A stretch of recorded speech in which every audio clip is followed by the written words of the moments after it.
இந்த அற்புதமான நேரத்துக்கு நாங்கள் வந்திருக்கிறோம். ஆண்டவர் எங்களோடு பேசும் வார்த்தைகளை அனுப்பி தாரும். எவ்வளி வாழ வேண்டும் என்று தொடர்ந்து உம்முடைய வேதத்தின் மூலமாக எங்களுக்கு போதித்தருளும். உம்முடைய கிருபை இரக்கம் எங்களோடு கூட இருந்து நடத்தட்டும். இயேசுவின் நாமத்தில் பிதாவே, ஆமேன், ஆமேன், ஆமேன். உட்கார்வோம். லூக்கா சுவிசேஷம் 14ஆம் அதிகாரத்தை எடுத்துக்கொள்ளலாம். லூக்கா சுவிசேஷம் 14ஆம் அதிகாரத்தை நாம் எடுத்துக்கொள்ளுவோம். எடுத்துக்கங்க, எல்லாரும் 14ஆம் அதிகாரத்தை எடுத்துக்கங்க. சில வேத வசனங்களை நாம் எல்லாரும் சேர்ந்து நாம் வாசிக்க போகிறோம். 28, 29, 30 ஆகிய வசனங்களை நாம் எல்லாரும் சேர்ந்து நாம் வாசிக்க போகிறோம். வாசிக்கலாமா? உங்களில் ஒருவன் ஒரு கோபுரத்தை கட்ட மனதாயிருந்து அஸ்திபாரம் போட்ட பின்பு முடிக்க திராணி இல்லாமல் போனால் பார்க்கிறவர்கள் எல்லாரும் இந்த மனுஷன் கட்டத் தொடங்கி முடிக்க திராணி இல்லாமல் போனான் என்று சொல்லி தன்னை பரியாசம் பண்ணாதபடிக்கு அதை கட்டி தீர்க்கிறதற்கு தனக்கு நிர்வாகம் உண்டோ இல்லையோ என்று முன்பு அவன் உட்கார்ந்து செல்லும் செலவை கணக்கு பாராமல் இருப்பானோ. இயேசு தன்னுடைய பிரசங்கத்திலே சொன்ன ஒரு சின்ன உவமை இந்த உவமை. நாம் எல்லாருக்கும் முதல் முறை படித்த மாத்திரத்திலே தெரிந்து கொள்ளக்கூடிய ஒரு சின்ன சம்பவம், ஒரு உவமை இந்த உவமை. ஜனங்கள்கிட்ட அவர் பல காரியத்தை குறித்து பேசிக்கொண்டே இருக்கிறார். அப்பொழுதுதான் திடீர்னு இப்படி பேச ஆரம்பிக்கிறார். உங்களில் ஒருத்தன் அப்படின்னு ஆரம்பிக்கிறார். 28ஆம் வசனத்திலே அவர் எந்த மனிதனை குறித்து அவர் சொல்லுகிறார்? உங்களில் ஒருவன் ஒரு கோபுரத்தை கட்ட மனதாயிருந்து அஸ்திபாரம் போடப்பட்ட பின்பு முடிக்க திராணி இல்லாமல் போனால் பார்க்கிறவங்க எல்லாரும் இந்த மனுஷன் கட்ட தொடங்கி முடிக்க திராணி இல்லாமல் போனான் என்று சொல்லி தன்னை பரியாசம் பண்ணாதபடிக்கு அதை கட்டி தீர்க்கிறதுக்கு தனக்கு நிர்வாகம் உண்டோ என்று இல்லையோ என்று முன்பு அவன் உட்கார்ந்து செல்லும் செலவை கணக்கு பார்க்காமல் இருப்பானா அப்படின்னு சொல்லுகிறார். அதுக்கு கீழே இன்னொரு காரியம் போட்டிருக்கு. ஒரு ராஜாவை குறித்தது அது.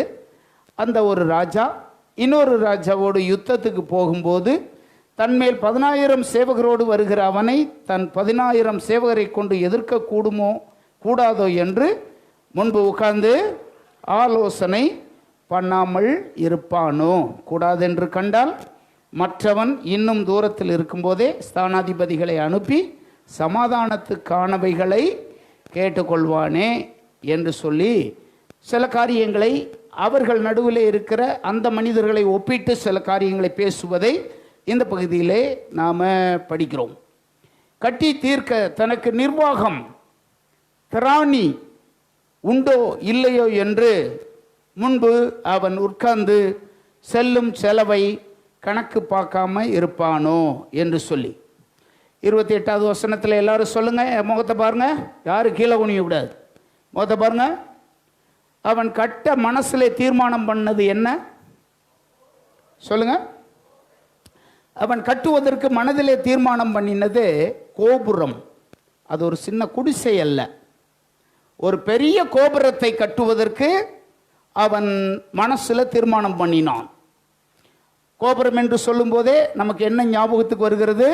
உயரமானது, உன்னதமானது, மேலானது, உயர்ந்தது. அது ஒருவேளை இதை கட்ட ஆரம்பிக்கும் போது என்ன நடந்திருக்கும் அந்த அஸ்திபாரம் போடும்போது என்று 29ஆம் வசனத்தில் போட்டிருக்கு. பொதுவாக ஒரு வீட்டை கட்டும்போது அஸ்திபாரம் போடும்போது என்ன செய்கிறார்கள்? தன்னுடைய குடும்பத்தை எல்லாரையும் என்ன செய்கிறாங்க? அதுக்கு கூப்பிடுறாங்க. உறவினர்களை கூட அவங்க கூப்பிடலாம், சொந்த பந்தத்தை கூட கூப்பிடலாம், அறிமுகமானவர்களை கூப்பிடலாம், பாஸ்டரை கூப்பிடலாம். இப்படியாக எல்லாரையும் அங்கே கூட்டி சேர்க்கலாம். அங்கே கூட்டி சேர்த்து அஸ்திபாரம் போட எல்லாரையும் அங்கே கூட்டி சேர்த்தவன் அவர்களிடம் தன்னுடைய எண்ணத்தை சொல்லியிருப்பான். நான் என்ன செய்ய போகிறேன், நான் எப்படி கட்ட போகிறேன், தன்னுடைய பிளானை, தன்னுடைய தரிசனத்தை அவன்கிட்ட சொல்லியிருப்பான். நான் இப்படித்தான் அதை கட்டப்போகிறேன் என்று சொல்லி. இப்போ இப்படியெல்லாம் சொல்லிவிட்டு இப்போ அஸ்திபாரம் போட்டு முடிச்சாச்சு. முடிச்சதுக்கு பின்னாடி 29வது வசனத்திலே நாம் அங்கே பார்க்கிறோம். 29வது வசனத்திலே அஸ்திபாரம் போட்டு முடிந்தது, இப்பொழுது முடிக்க திராணி இல்லாமல் போனாள் அப்படின்னு அந்த இடத்துல போட்டிருக்கு. இந்த நாளிலே இந்த சம்பவத்தை வைத்து சில காரியங்களை உங்களோடு நான் பகிர்ந்து கொள்ளும்படி விரும்புகிறேன். இந்த நாளிலேயும் கிறிஸ்தவர்களாகிய நாம், தேவ பிள்ளைகளாகிய நாம், நம்முடைய அஸ்திபாரத்தை குறித்து சில காரியங்களை உங்களோடு பகிர்ந்து கொள்ள போகிறேன். அந்த அஸ்திபாரத்தை குறித்து இந்த பைபிளில் போட்டிருக்கு. அதை குறித்தும் சில காரியங்களை உங்களோடு சொல்ல போகிறேன். நாம் கட்டப்போகிற கோபுரத்தை குறித்தும் உங்களோடு சொல்ல போகிறேன். அதை கட்டும் திராணியை குறித்தும் உங்களோடு சில காரியங்களை நான் பகிர்ந்து கொள்ள போகிறேன். அந்த அஸ்திபாரத்தை குறித்தும் அந்த கோபுரத்தை குறித்தும் அதை கட்டி முடிக்கிற திராணி என்ன என்பதை குறித்தும் பரிசுத்த ஆவியானவருடைய துணை கொண்டு சில காரியங்களை உங்களோடு இந்த நாளில் பகிர்ந்து கொள்ளும்படி விரும்புகிறேன். நாம் எல்லாரும் கிறிஸ்துவின் மேலே அஸ்திபாரம் போட்டிருக்கிறோம். கிறிஸ்துவின் மேலே நாம் எல்லாரும் அஸ்திபாரம் போட்டிருக்கிறோம். நாம் போட்டிருக்கிறதான அஸ்திபாரம் எது? நாம் எழுப்பி வருகிற அல்லது எழுப்ப போகிற கோபுரம் எப்படிப்பட்டது? அதற்கு எனக்கு தேவையான திராணிகள் என்ன என்பதை குறித்து பைபிளுடைய அடிப்படையில் சில காரியங்களை உங்களோடு நான் பகிர்ந்து கொள்ளும்படி விரும்புகிறேன். நமக்கு அஸ்திபாரமாக வேதத்தில் சில காரியங்கள் சொல்லப்பட்டிருக்கிறது. ஒரு தேவனுடைய பிள்ளைக்கு அஸ்திபாரமாக எபிரேயர் நிருபம் 6ஆம் அதிகாரத்தை எடுத்துக்கொள்ளலாம். எபிரேயர் நிருபம் 6ஆம் அதிகாரத்தை நீங்கள் எடுத்துக்கொள்ளுங்கள். இந்த 6ஆம் அதிகாரத்தில் 1-2 வசனங்களே தேவ பிள்ளைகள் போட வேண்டிய அல்லது போட்டிருக்கிற அஸ்திபாரமான 6 காரியங்களை குறித்து அப்போஸ்தலனாகிய பவுல் இந்த இடத்திலே வெளிப்படுத்துவதை இந்த இடத்திலே நம்ம படிக்கிறோம். ஒரு தேவனுடைய பிள்ளைக்கு தேவையான 6 அஸ்திபாரங்கள் வரிசையாக 1, 2, 3 வரிசையாக ஒரு 6 காரியங்கள் 1வது வசனம் 2வது வசனத்திலே சொல்லப்பட்டிருக்கிறது. இங்கே குறிக்கப்பட்டிருக்கிற ஒரு தேவனுடைய பிள்ளையின் அஸ்திபாரம் 1 மனம் திரும்புதல், 2வது தேவனை விசுவாசித்தல், 3வது அந்த விசுவாசத்தின் மூலமாக கிரியையாகிய ஞானஸ்தானத்தை பெற்றுக்கொள்ளுதல், 4வது அவரின் கரத்திலிருந்து வருகிற அவர் நம்மை ஆசீர்வதிக்கிறதுனால் வருகிற ஆசீர்வாதத்தை சுதந்திரித்துக் கொள்ளுதல், 5வது மரித்தோரின் உயிர்த்தெழுதலை குறித்ததான நம்பிக்கை, 6வது நித்திய நியாய தீர்ப்பு. அப்போஸ்தலனாகிய பவுல் இந்த 6 காரியத்தை சொல்லிவிட்டு இப்படி கீழே சொல்லுகிறார், இவைகள் எல்லாம் அஸ்திபாரம் போன்றவைகள் என்று சொல்லுகிறார். மனம் திரும்புதல், ஆண்டவரை விசுவாசித்தல், விசுவாசத்தின் கிரியையாகிய ஞானஸ்தானத்தை பெற்றுக்கொள்ளுதல், தேவனுடைய கரத்திலிருந்து வருகிற ஆசீர்வாதத்தை பெற்றுக்கொள்ளுதல், மரித்தோரின் உயிர்த்தெழுதல் உள்ள நம்பிக்கை, நித்திய நியாய தீர்ப்பிலே பங்கடைதல். இவைகளெல்லாம் நாம் விசுவாசிப்பது நம்முடைய அஸ்திபாரம் போன்றது. இவைகளில் உங்கள் யாருக்காவது சந்தேகம் இருக்கா? மனம் திரும்புதல், விசுவாசித்தல், ஞானஸ்தானத்தை பெற்றுக்கொள்ளுதல், அவருடைய கரங்களின் மூலமாக வருகிற ஆசீர்வாதத்தை அவரிடமிருந்து பெற்றுக்கொள்ளுதல், மரித்தோரின் உயிர்த்தெழுதல், நித்திய நியாய தீர்ப்பு. இவைகளெல்லாம் ஒரு கிறிஸ்தவனுடைய அஸ்திபாரம் போன்றது. இந்த அஸ்திபாரத்தின் மேல் நம்முடைய கோபுரமாகிய பூரணத்தை நாம் கட்டி எழுப்ப வேண்டும் என்று 2வது வசனத்தில் சொல்கிறார். இந்த 6க்கு மேலே இன்னொன்று, அது என்னது? பூரணராகும்படி கடந்து போவோமாக. இதுதான் அந்த கோபுரத்துக்கு ஒப்பனையானது.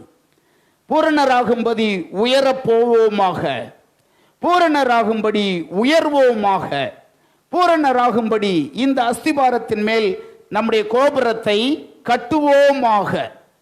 இந்த பூரணர் என்ற கோபுரத்தை கட்டி முடிக்க நமக்கு தேவையான திராணிகளை குறித்து உங்களோடு சில காரியங்களை வேதத்தின் அடிப்படையிலே நான் பகிர்ந்து கொள்ளும்படி விரும்புகிறேன். மீண்டுமாக லூக்கா 14ஆம் அதிகாரம் 28, 29, 30 மீண்டுமா நாம் படிக்கலாமா?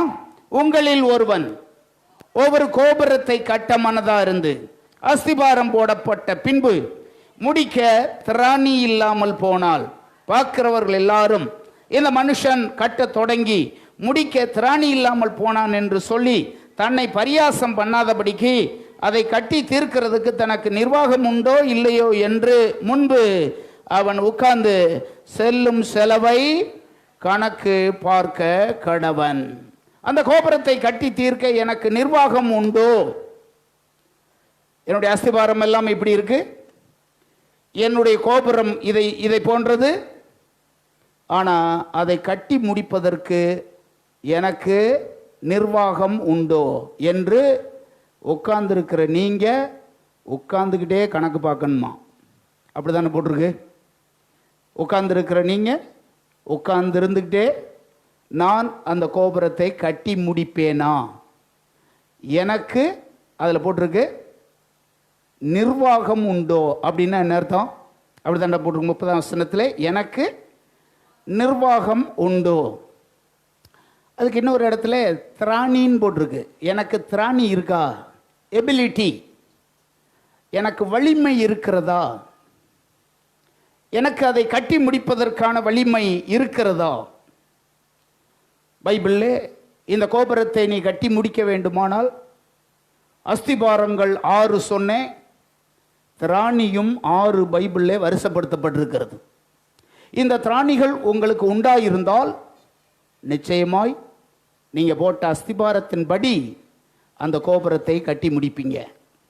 அந்த கோபுரத்தை நீங்கள் கட்டி முடிக்க வேண்டுமானால் வேதத்தில் சொல்லப்பட்டிருக்கிற 6 காரியங்களில் ஒரு தேவனுடைய பிள்ளைக்கு எபிலிட்டி தேவை, திராணி தேவை, வலிமை இதற்கு தேவை. அது இருந்தால்தான் நீங்கள் கட்டி முடிக்க முடியும், கோபுரத்தை கட்டி முடிக்க முடியும்.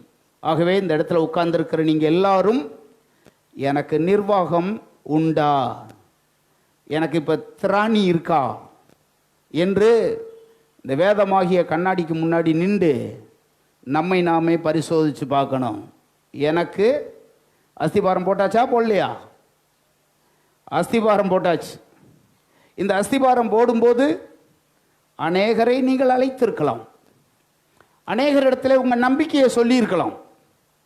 இந்த வழியில் நான் போகிறேன், இதில் போனால்தான் எனக்கு உன்னதமான அந்த இடம் கிடைக்கும், இதில் நான் போவது சும்மா இல்லை, அந்த உயர்ந்த ஸ்தானமும் உன்னதமான இடமும் எனக்கு தேவை, நான் அதை விரும்புகிறேன், அதை பெற்றுக்கொள்வேன், அதற்கான அஸ்திபாரம் தான் இது என்று சொல்லி உங்கள் விசுவாசத்தை, உங்கள் நம்பிக்கையை, நீங்கள் ஆண்டவரை பின்பற்றுவதை, நீங்கள் ஞானஸ்தானம் எடுத்ததை, ஆலயத்துக்கு வருவதை, இதை குறித்து ஜனங்களிடத்தில் நீங்கள் சொல்லியிருக்கலாம்.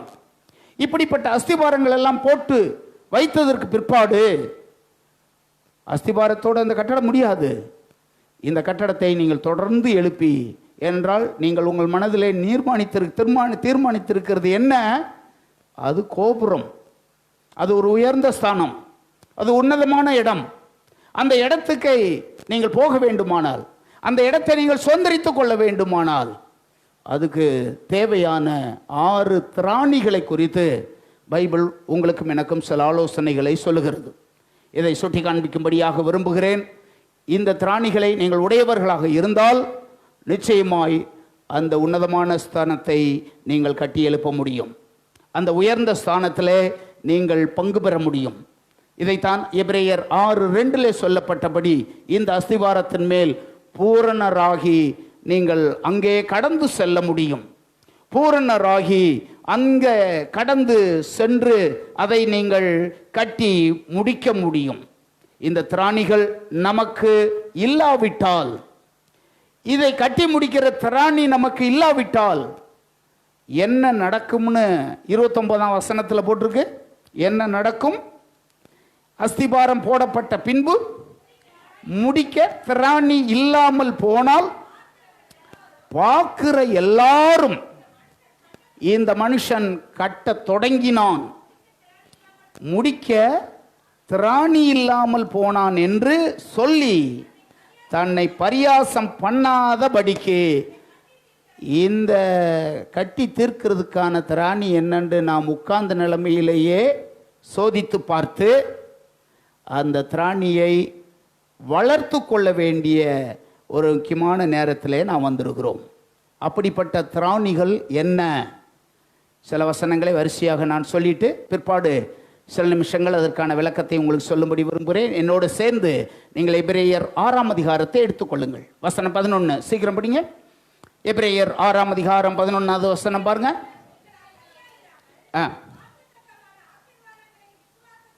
ம் ம் ம் எபிரேயர் 6ஆம் அதிகாரம் 11ஆம் வசனமா? இந்த வரேன் வசனம்.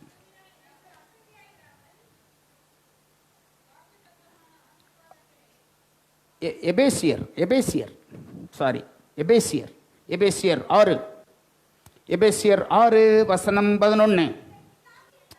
நீங்கள் பிசாசின் தந்திரங்களோடு, இங்கே முதல் திராணி போட்டிருக்கு ஒரு தேவனுடைய பிள்ளைக்கு. நீ கட்டி எழுப்புகிற அந்த கோபுரத்தை நீ கட்டி முடிக்க வேண்டுமானால் தடையாக பலவிதமான காரியங்கள் வரும். அதை பூரா நீ எதிர்த்து என்ன செய்யணும்? நிற்கணும். இதுக்கு உனக்கு என்ன தேவைன்னு போட்டிருக்கு சொல்லுங்க எல்லாரும். எதிர்த்து நிற்கிறதுக்கு உனக்கு என்ன தேவை? அதான் எபிலிட்டி. உனக்கு வலிமை தேவை. ஒரு வேதாகமத்தில் திராணி என்ற இடத்துல வலிமைன்னு போட்டிருக்கு ஒரு மொழிபெயர்ப்பில். வலிமை இது தேவை உனக்கு. நீ கட்டி எழுப்புகிற இந்த கோபுரத்துக்கு விரோதமா என்ன வரும்னு இங்க போட்டிருக்கு சொல்லுங்க. பிசாசு வரும். இது கட்டி எழுப்ப விடாதபடிக்கு பிசாசு வந்து அதை தடுக்கும். பைபிள் உலகத்தில் சொல்றாங்கல்ல, வீட்டை கட்டிப்பார், கல்யாணத்தை முடிச்சுப்பார் அப்படின்வாங்க. வீடு கட்டினவங்களுக்கு தெரியும் அதில் எவ்வளவெல்லாம் கஷ்டம் இருக்குண்டு. வீடு கட்டினவங்களுக்கு ஒருத்தருக்குமே கண்டிப்பாக தெரியும். பலர் என்கிட்ட சொல்லியிருக்காங்க, இந்த கொத்தனார் என்னை அழுக வச்சுட்டேன் பாஸ்டர், இந்த இவர் பல அடப்பு செய்கிற அழுக வச்சுட்டேன் பாஸ்டர், இந்த வேலை செய்கிற அவன் வந்தால் இவன் வர மாட்டேன், இவன் வந்து அவன் வர மாட்டேன், இவன் வந்து அவன் வர மாட்டேங்கிறான், எல்லா பயிலும் சேர்ந்து என்னை அழுக வச்சுட்டாங்க பாஸ்டர். பல வீடை கட்டினவங்கெல்லாம் இப்படி சொல்லியிருக்காங்க. வீடை கட்டின பலர் இப்படி தான் புலம்புவாங்க, இப்படி தான் செய்வாங்க. ஏனென்றால் ஒரு வீட்டை கட்டுவதற்கே இவ்வளவு பிரச்சனை இருக்குமானால் நீ கட்டுவது கோபுரம் என்றும் ஒரு உன்னதமான இடத்தை நோக்கி நீ பயணமாகிறாய் என்றும் பிசாசுக்கு தெரியும். எனவே அவன் சும்மா இருக்க மாட்டான். உடனே வந்து குறுக்க வந்து என்ன செய்வானா, வந்து ஏதாவது பிரச்சனை பண்ணுவானா. இப்பொழுதுதான் அவனை எதிர்த்து நிற்பதற்கு உனக்கு என்ன தேவை? திராணி தேவை. 1. 2வது 2 கொரிந்தியர் 1:4 பாருங்க. 2 கொரிந்தியர் 1:4.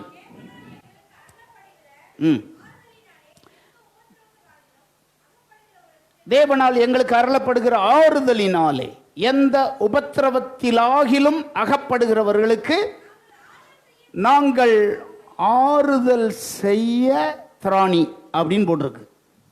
ஆறுதல் செய்வதற்கான திராணியை உள்ளவர்கள் ஆகும்படி எங்களுக்கு வரும் சகல உபத்திரவங்களிலேயும் அவரே எங்களுக்கு ஆறுதல் செய்கிறார்.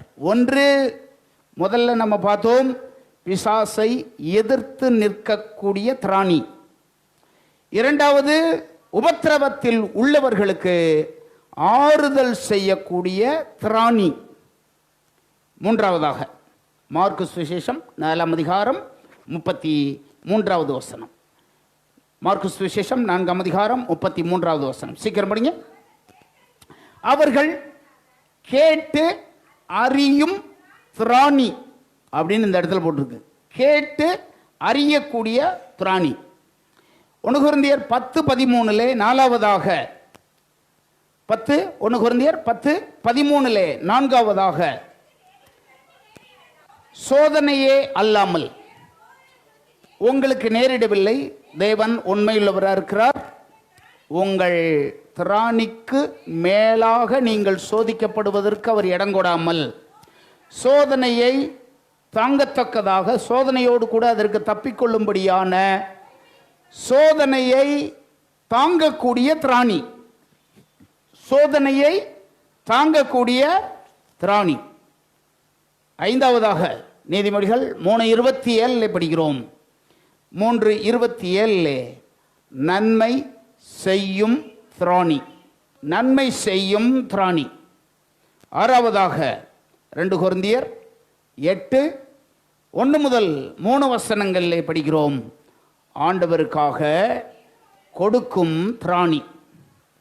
இந்த 6 திராணிகளை ஒரு தேவனுடைய பிள்ளை உடையவர்களாக இருந்தால், நீங்கள் கட்ட விரும்புகிற, நீங்கள் போய் சேர விரும்புகிற அந்த கோபுரத்தின் உச்சத்தை நீங்கள் அடையலாம். இப்படி அடைவதற்கு நாம் எல்லாருக்கும் இந்த திராணி தேவை. அதை நாம் அறிந்து கொள்ள வேண்டியது அவசியமானது.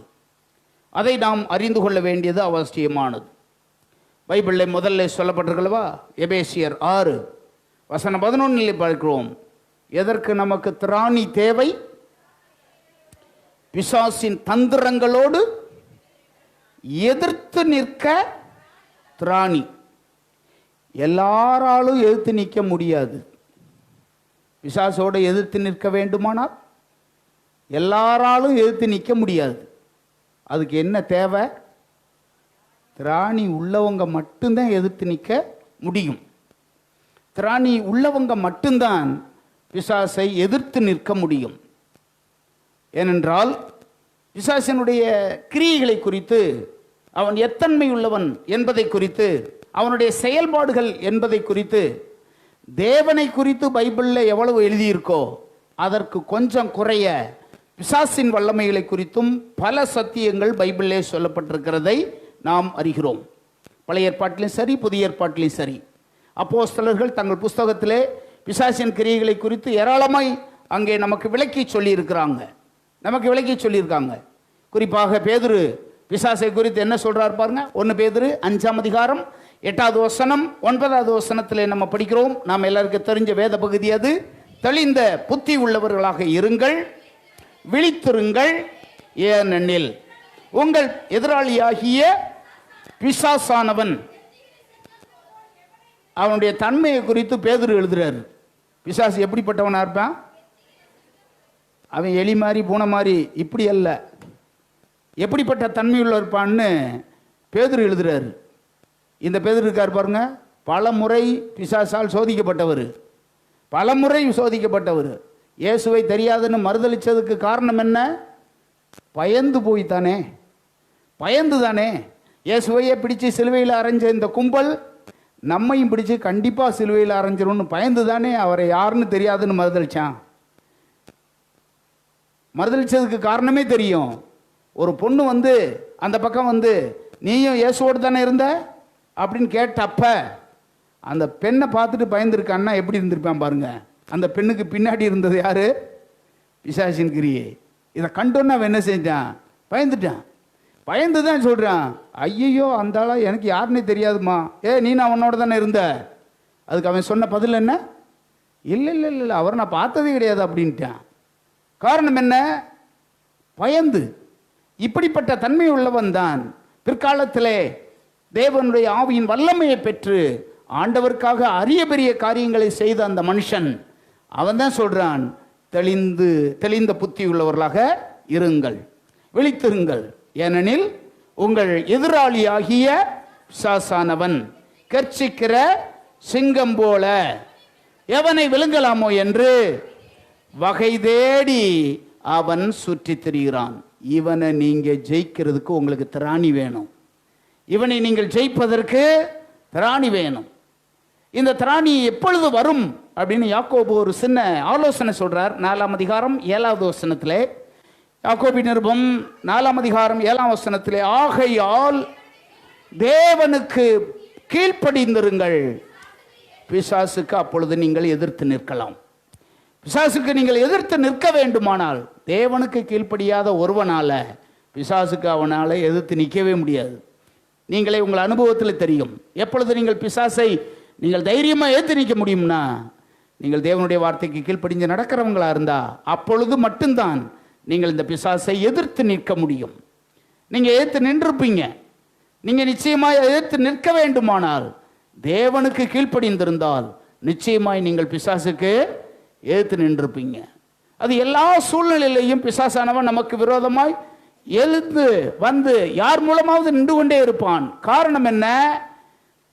அந்த கோபுரத்தை நாம் கட்டக்கூடாது என்பதற்காக, அந்த உன்னதமான நிலைமைக்கு நம்ம போயிடக்கூடாது என்பதற்காக தேவனுடைய சித்தப்படி மோசே ஆண்டவருடைய வேலையை செய்யும்படியாக வனாந்தரத்திலிருந்து திரும்ப பார்வோனுடைய அரண்மனைக்கு போகிறான். அங்கே போகிறான். அங்கே போய் கர்த்தர் 10 விதமான அற்புதங்களின் மூலமாக, அந்த கோளில் 10 அற்புதங்களின் மூலமாக அவனை ஆண்டவர் நடத்தினார் என்று நாம் எல்லாருக்குமே தெரியும். ஒரு குறிப்பு பைபிளில் போட்டிருக்குவாருங்க. தீமோத்தேயு நிருபத்தை பாருங்க, 2 தீமோத்தேயு 3:8 பாருங்க, 2 தீமோத்தேயு 3:8 பாருங்க. இங்கே தேவனுடைய மனுஷனாகிய மோசே போட்டிருக்கு. இன்னொரு 2 பேர் போட்டிருக்கு. அந்த 2 பேர் என்ன? யன்னேயும் யம்பிரேயும். இவங்க யார் தெரியுமா? யார் இந்த யன்னே, யார் இந்த யம்பிரே, இவங்க யாரு அப்படின்னு நம்ம பார்த்தோம்னா, இதை பற்றி புதிய ஏற்பாட்டில் இந்த ஒரு இடம் தவிர வேற எந்த இடத்துலையுமே கிடையாது இவங்களை பற்றி. இந்த வெளிப்பாட்டை ஆண்டவர் பவுலுக்கு தந்திருந்தார். எனவே தான் இவங்க யாருன்னு அங்கே எழுதுறாரு. என்ன, இவங்க 2 பேர் யாராம்? யன்னேயும் யம்பிரேயும் யார்? இவங்க மோசேக்கு எதிர்த்து நின்றவங்க. இப்பொழுது அப்படியே யாத்ராம 7ஆம் அதிகாரத்துக்கு வாங்க. யாத்ராம 7ஆம் அதிகாரத்துக்கு வாங்க. வசனம் 11, 12 பாருங்க. அப்பொழுது பார்வோன் சாஸ்திரிகளையும் சூனியக்காரரையும் அழைப்பித்தான். எகிப்தின் மந்திரவாதிகளும் தங்கள் மந்திர வித்தையினாலே, இங்கே சொல்லப்பட்டிருக்கல்லவா, எகிப்தின் மந்திரவாதிகள் இவர்கள்தான் புதிய ஏற்பாட்டிலே பவுலின் மூலமாக நமக்கு அந்த விளக்கத்தை ஆண்டவர் சொல்றாரு. யன்னேயும் யம்பிரேயும். இந்த யன்னேயும் யம்பிரேயும் யார் அப்படின்னா, இதை குறித்து அறிந்து கொள்வதற்கு யாத்ராகமம் 7ஆம் அதிகாரம் 11வது வசனம் 12வது வசனம், பார்வோனால் கொண்டு வரப்பட்ட மந்திரவாதிகள் இவங்க. இந்த மந்திரவாதிகள் தேவனுடைய சித்தத்தை செய்ய போன மோசேக்கு எதிர்த்து நின்றாங்க. அன்றைக்கு மோசேக்கு எதிர்த்து நின்று தேவ திட்டத்தை நிறைவேற்றபடிக்கு தடுத்த இந்த மந்திரவாதிகளைப் போல நீயும் கோபுரம் கட்ட ஆரம்பிச்சிருக்கிற இந்த நேரத்தில் இதை கட்டி முடிப்பதற்கான தடையாக சாத்தானால் கொண்டு வரப்படுகிற நபர்கள் தான், அந்த ஆவிகள் தான் யன்னேயும் யம்பிரேயும். அல்லேலூயா. இதை நாம் அறிந்து கொள்ள வேண்டியது அவசியமானது. எப்படி இந்த சத்துருவின் கிரியைகள் நமக்கு விரோதமாய் வந்து இதை கட்டுவதற்கு தடுக்கிறதே, இந்த திராணியை நாம் எப்படி பெற்றுக்கொள்ளலாம்? எபேசியர் 6ஆம் அதிகாரம் 11வது வசனத்திலே பதில் இருக்கு.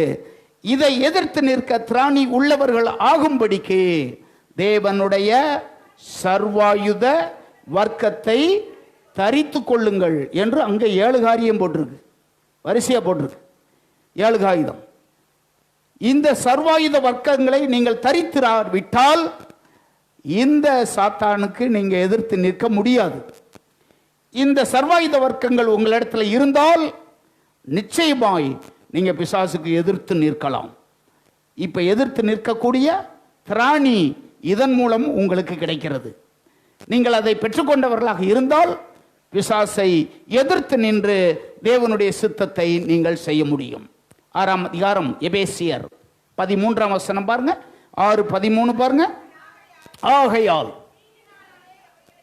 ஆகையால் தீங்கு நாளிலே அவைகளை நீங்கள் எதிர்க்கவும் சகலத்தையும் செய்து முடித்தவர்களாய் நிற்கவும். இந்த இடத்துல தான் இந்த திராணின்ற வார்த்தை யூஸ் பண்ணப்படுது. எபேசியர் 6:11 ஒரு இடத்துலையும் 13 இன்னொரு இடத்துலையும் இந்த திராணி உங்களுக்கு தேவை. அப்பொழுதுதான் நீங்கள் கோபுரத்தை கட்டி முடிக்க முடியும். இல்லாவிட்டால் இடையிலேயே கோபுரத்தை நிறுத்த வேண்டியிருக்கும், அநேகருடைய பழி சொல்லுக்கு ஆளாக வேண்டியிருக்கும். அப்படி இராதபடிக்கு தேவனுடைய சர்வாயுத வர்க்கத்தை நீங்கள் தரித்து கொள்ளுங்கள். ஹல்லேலூயா. தேவனுடைய வல்லமையும் தேவனுடைய வார்த்தையின் மூலம் வருகிற பலத்தையும் தேவனிடமிருந்து ஒரு தேவனுடைய பிள்ளை தினந்தோறும் பெற்றுக்கொள்ள வேண்டியது அவசியம். தேவனுடைய சமூகத்திலிருந்து தினந்தோறும் தேவனுடைய வல்லமையை ஒரு தேவனுடைய பிள்ளை தினந்தோறும் நீங்கள் பெற்றுக்கொள்ள வேண்டும். அப்படி பெற்றுக்கொண்டால்தான் அன்றைய தினம் நீங்கள் பலமுள்ளவங்களா இருப்பீங்க. அன்றைய தினம் உங்களுக்கு வருகிறத சாத்தானை நீங்கள் எதிர்த்து நிற்க முடியும் நிச்சயமாக. அப்பொழுதுதான் அன்றைக்கு கட்ட வேண்டிய கோபுரத்தை உங்களால் கட்ட முடியும். அப்பொழுதுதான் அந்த உன்னதமான நிலைமைக்கு நீங்க போக முடியும். எனவே தேவனுடைய பிள்ளைகளே, இந்த திராணியை நீங்கள் பெற்றுக்கொள்வதற்கு தேவனுடைய சர்வாயுத வர்க்கம் என்னிடத்துல இருக்கா என்று நீங்கள் அவ்வப்போது பார்த்துக்கிறணும். அவ்வப்போது நீங்கள் பார்த்துக்கிறணும். கோலியாத் அங்கே நின்றான். 1 சாமுவேல் 17ஆம் அதிகாரம் நாம் எல்லாருக்கும் தெரியும். தாவீது வெறுங்கையாய் அங்கே போகிறான். ஆனாலும் இவன் எண்ணினான், நீ ஈட்டியோடும் பட்டயத்தோடும் வருகிறாய், என்னோடு கூட யார் இருக்காருன்னு எனக்கு தெரியும் என்ற தைரியத்தோடு இவன் போகிறான். கர்த்தருக்கு கீழ்ப்படிந்திருந்து தேவனுடைய சித்தத்தை செய்தவனாக பெரிய ஆயுதங்கள் ஒன்றும் இல்லாம ஒரு சின்ன கவனை மட்டும் எடுத்துக்கொண்டு ஒரு விசுவாசத்தில் இப்போது போறான். நான் எப்படி வருகிறேன், நீ எப்படி இருக்க, நீ ஆயுதங்களோடும் பட்டயத்தோடும் அங்கே இருக்கிற, நான் அப்படி அல்ல, என் கூட என்ன இருக்கிறது, நான் எந்த நாமத்தில் வருகிறேன் என்று தாவீது கோலியாத்தை நோக்கி பார்த்து அப்படியே சொல்லுவான். பிறவி சப்பானி அலங்கார வாசல்ல அங்கே உட்கார்ந்துருக்கிறான். அப்போஸ்தலர் 2ஆம் அதிகாரத்தில் நம்ம படிக்கிறோம். அவன் தன்னிடத்தில் ஏதாவது கிடைக்கும் என்று சொல்லி அவர்களை நோக்கி பார்த்தான். அப்படிதான் பார்த்தான், அவன் நோக்கி பார்த்தான். அப்பொழுது பேதுரு இப்படி சொல்லுவான். 3ஆம் அதிகாரமா? 3ஆம் அதிகாரம் இப்படி சொல்லுவான், வெள்ளியும் பொன்னும் என்னிடத்தில் இல்லை, என்கிட்ட ஒன்று இருக்கு, அது என்னன்னு எனக்கு தெரியும் என்று சொல்லி என்னிடத்தில் உள்ளதை நான் உனக்கு, தன்னிடத்தில் என்ன இருக்கு என்பதை அப்பொழுது தாவீது அறிந்திருந்தான். புதிய ஏற்பாட்டிலே பேதுரு அறிந்திருந்தான். இவர்கள் எல்லாரும் கிறிஸ்துவின் நாமத்தினாலே வல்லமையுடையவர்களாக தன்னை நிரூபித்து காமிச்சாங்க. எனவே இந்த திராணி உங்களுக்கு இருக்க நீங்கள் தேவனுடைய சர்வாயுத வர்க்கமாகிய தேவனுடைய கிரியைகளை நீங்கள் உடையவங்களாக இருக்கணும். என்னென்ன இருக்குது அதில்? 11வது வசனம், 13வது வசனம், எபேசியர் 6, 11, 12, 13 நம்ம படிக்கிறோம்.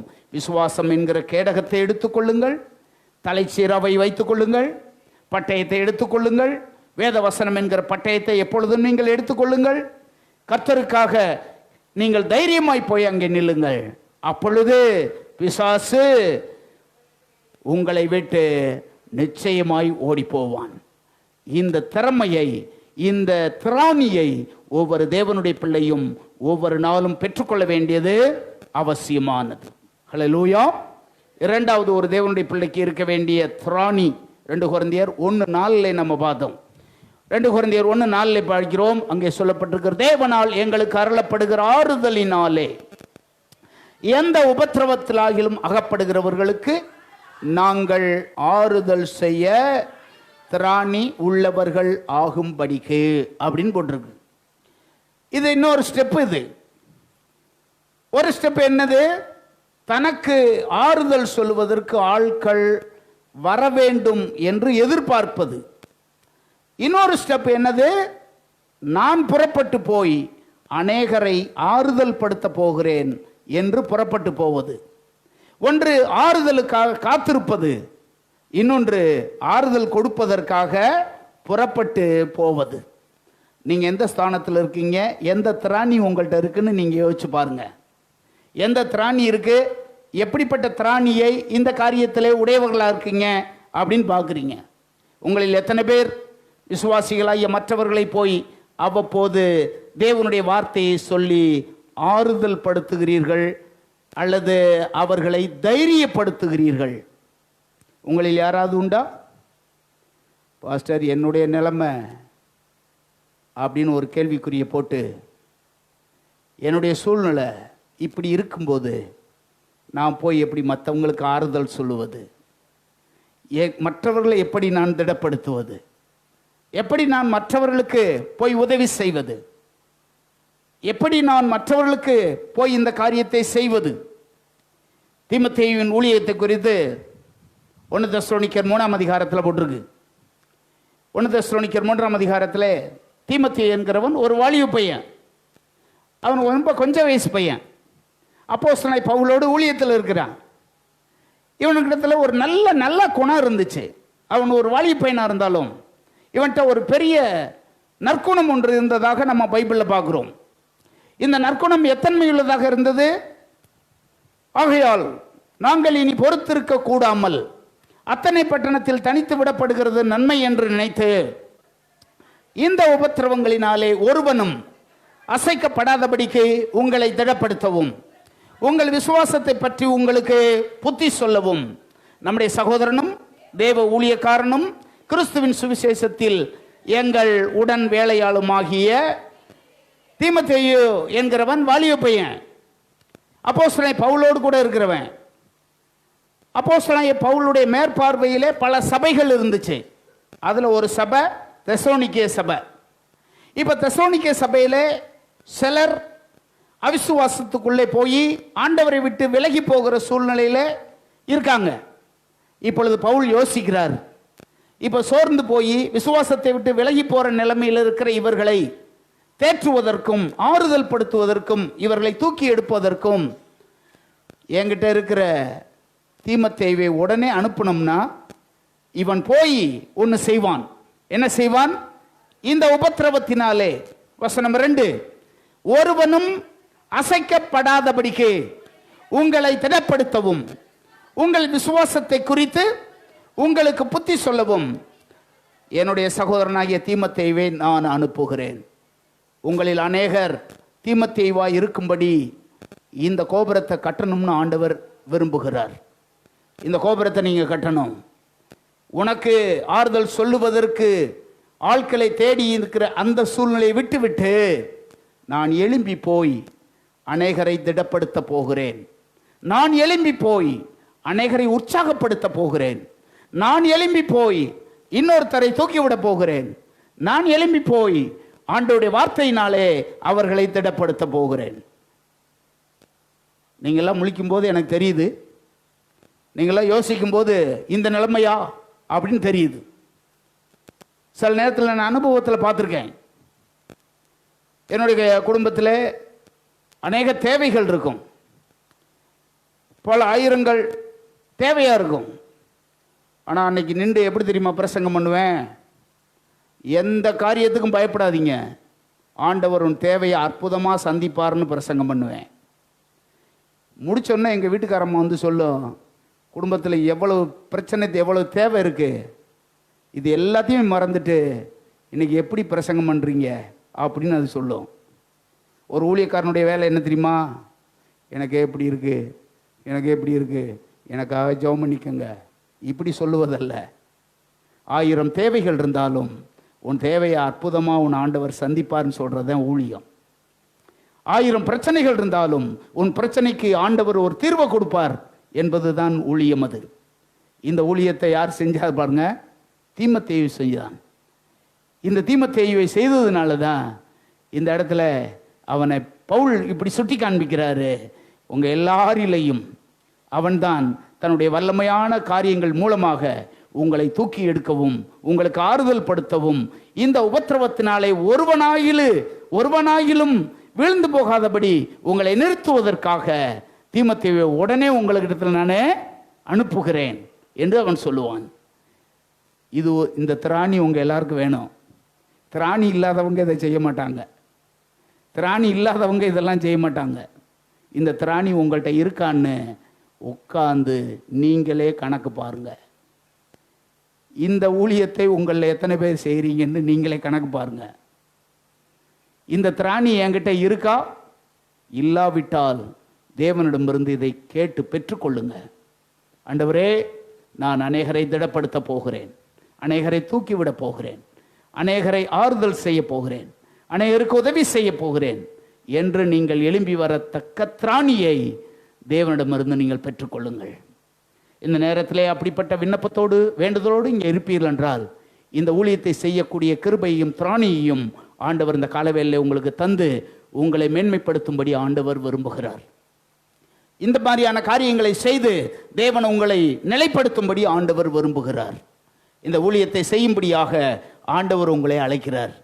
அநேகரை ஆறுதல் படுத்த, அநேகர் அசைக்கப்படாதபடிக்கு தூக்கி நிறுத்தப்பட, அவர்கள் விசுவாசத்தை குறித்து அவர்களை கட்டி எழுப்புவதற்காக, அவர்களை யாரும் வீழ்ந்து போகாதபடிக்கு அவர்களை நிலைநிறுத்த உங்களை பயன்படுத்தணும்னு ஆண்டவர் விரும்புகிறார். இந்த திராணி உங்களுக்கெல்லாம் தேவை. இது இருக்கான்னு நீங்க பாருங்க. அப்படி இல்லாவிட்டால் ஆண்டவரிடமிருந்து இப்போது பெற்றுக்கொள்ளுங்க. தேவனே, இந்த திராணி எனக்கு தாரும், இந்த காரியத்தை செய்ய என்னை பலப்படுத்தும் என்று சொல்லி நீங்கள் இந்த திராணியை உடையவர்களாக நீங்கள் பெற்றுக்கொள்ளும்படி ஆண்டவர் உங்களுக்கு உதவி செய்வாராக, கிருபை பாராட்டுவாராக. ஹல்லேலூயா. 3வது மார்க்கு சுவிசேஷம் 4ஆம் அதிகாரம் 33வது வசனத்திலே சொல்லப்பட்டிருக்கிறது. கேட்டு அறியும் திராணி. அவர்கள் கேட்டு அறியும் திராணிக்கு தக்கதாக அப்படின்னு போட்டிருக்கு. கேட்டு அறியும் திராணி அப்படின்னு என்ன அர்த்தம்? பிரசங்கம் இங்கே பண்ணப்படுது. பிரசங்கம் பண்ணப்படும் போது பிரசங்கம் எல்லாருக்கும் அது பிரயோஜனம் உள்ளதா இருக்கா? எல்லாரும் நீங்க கேட்குறீங்க, உங்களில் எத்தனை பேருக்கு அது பிரயோஜனம் உள்ளதா இருக்கிறது? எத்தனை பேர் நீங்க என்றீங்க, ஆண்டவர் இன்றைக்கு என்னோடு பேசுகிறார், ஆண்டவர் என்னோடு பேசினார், ஆண்டவர் என்னோடு கூட பேசினார், ஆண்டவர் என்றோடு இன்றைக்கு எனக்கு பேசுகிறார் என்று சொல்லி உங்களில் எத்தனை பேர் அந்த திராணி உடையவர்களாக இங்கே இருக்கிறீர்கள்? ஒருவேளை அந்த திராணி உங்களுக்கு இல்லாவிட்டால் வந்தது மாதிரியே தான் போவீங்க. எப்படி வந்தீங்களோ, ஒருவேளை நீங்கள் அவிசுவாசத்தோடு வந்தா திரும்பி போகும்போதும் அப்படி தான் போவீங்க. கேட்டு அதை உணர்ந்து கொள்ளத்தக்க திராணி நமக்கு எல்லாத்துக்கும் வேணும். அது வேண்டும் நமக்கு. ஒவ்வொரு வார்த்தையை பிரசங்கத்தை கேட்கும்போது, தேவனுடைய வார்த்தையை கேட்கும்போது அதை கேட்டு உணர்ந்து கொள்ளத்தக்க ஒரு திராணியை தேவனிடமிருந்து நாம் பெற்றுக்கொள்ளணும். நாம் அதை அறிந்து கொள்ளணும். பவுல் பிரசங்கம் பண்ணினார். ஒரு பெண்ணு தியத்தீராள் ஊரால் லீதியால் அவருடைய பிரசங்கத்தை கேட்டுக்கொண்டிருந்தாள். அந்த பிரசங்கத்தை கேட்டுக்கொண்டிருந்த போது அதை கேட்கத்தக்க அளவுக்கு அவளுடைய இருதயத்தை கர்த்தர் திறந்தொருளினார் அப்படின்னு போட்டிருக்கு. அப்போஸ்தலர் நடவடிக்கைகளில் பார்க்குறோம் அல்லவா? லீதியாளுடைய இருதயத்தை கர்த்தர் திறந்தொருளினார். பிரசங்கம் பண்ண போகும்போது, தேவனுடைய வார்த்தை வரும்போது, இந்த திராணி நாம் எல்லாருக்கும் தேவை. அம்மா இன்னைக்கு என்ன பிரசங்கம் பண்ணார் பாஸ்டர்? நல்லா பிரசங்கம் பண்ணார். ஒரே முடிச்சுட்டு போயிட வேண்டியதுதான். என்ன தம்பி, இன்னைக்கு என்ன பிரசங்கம் பண்ணார் பாஸ்டர்? சிலர் என்னமோ பிரசங்கம் பண்ணார், கத்திக்கிட்டே கிடக்காரு அவர் வாட்டுக்கா. ஏதாவது உங்களுக்கு புரியுதா? பிரயோஜனமா இருக்கா உங்களுக்கு? இதை பற்றியான ரிப்ளை என்ன செய்கிறீங்க நீங்கள்? எப்போவாவது யாராவது ஒருத்தங்க வந்து சொல்லுவீங்க, ஆண்டவர் இந்த நாளில் என் கூட பேசினார் பாஸ்டர்னு. எல்லாரும் சொல்ல மாட்டாங்க. அவங்களுக்கு புரிஞ்சால் தானே அதுக்கு ஏதாவது சொல்ல போகிறாங்க, ஏதாவது தெரிஞ்சால் தானே சொல்ல போகிறாங்க. ஒரு மண்ணாங்கட்டியும் தெரியலைன்னா என்ன ஆகும்? வரலைன்னா கேட்பார், இந்த மனுஷன் போனை போட்டு உயிரை வாங்குவார், எதுக்கு போயிட்டு உட்காந்துட்டு போவோம். இப்படியெல்லாம் இருந்தீங்கன்னு வச்சுக்கோங்க, கோபுரத்தை நீங்கள் கட்டவே முடியாது. கோபுரத்தை கட்ட முடியாது. இந்த உன்னதமான ஸ்தானத்துக்கு நீங்கள் போக வேண்டுமானால் அந்த திராணி உங்களுக்கு இருக்கணும். அந்த திராணி உங்களுக்கு இருந்தால்தான் நீங்கள் அந்த கோபுரத்தை கட்டி உன்னதமான அந்த இடத்துக்கு நீங்கள் போக முடியும். உன்னதமான அந்த இடத்துல போக முடியும். நான் மாத்திரமல்ல, என்னுடைய பிரசங்கத்தை மாத்திரமல்ல, என் பிரசங்கத்தில் மட்டும் நீங்கள் தூங்குறீங்கன்ற அல்ல, என் பிரசங்கத்தில் மட்டும் தூங்கினது அல்ல. ஐதீக என்பவன் தூக்க மயக்கத்தினாலே விழுந்தானே, அது யாருடைய பிரசங்கத்தில்? பவுலுடைய பிரசங்கத்திலே தூங்கியிருக்கான்னா அப்புறம் நம்மளாம் சாதாரண பண்ணாலா? சாதாரண பண்ணால் தானே நம்மளாம். அது நீங்கள் தூங்குறத பற்றி கவலைப்பட மாட்டேன் நான். 58ஆம் சங்கீதம் 5ஆம் வசனத்தில் போட்டிருக்குல்ல, 58ஆம் சங்கீதம் 5ஆம் வசனத்தில் போட்டிருக்கிறது என்ன? அந்த வசனம் நம்ம பார்க்குறோம்.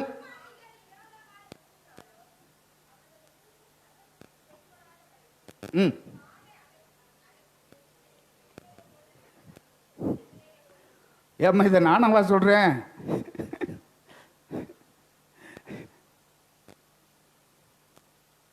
அந்த நிலைமையில் அப்படியே இருந்துட்டு அப்படியே உட்காந்துட்டு அப்படியே போனீங்கன்னு வச்சுக்கோங்க, ஒரு பிரயோஜனம் உங்களுக்கு இருக்காது.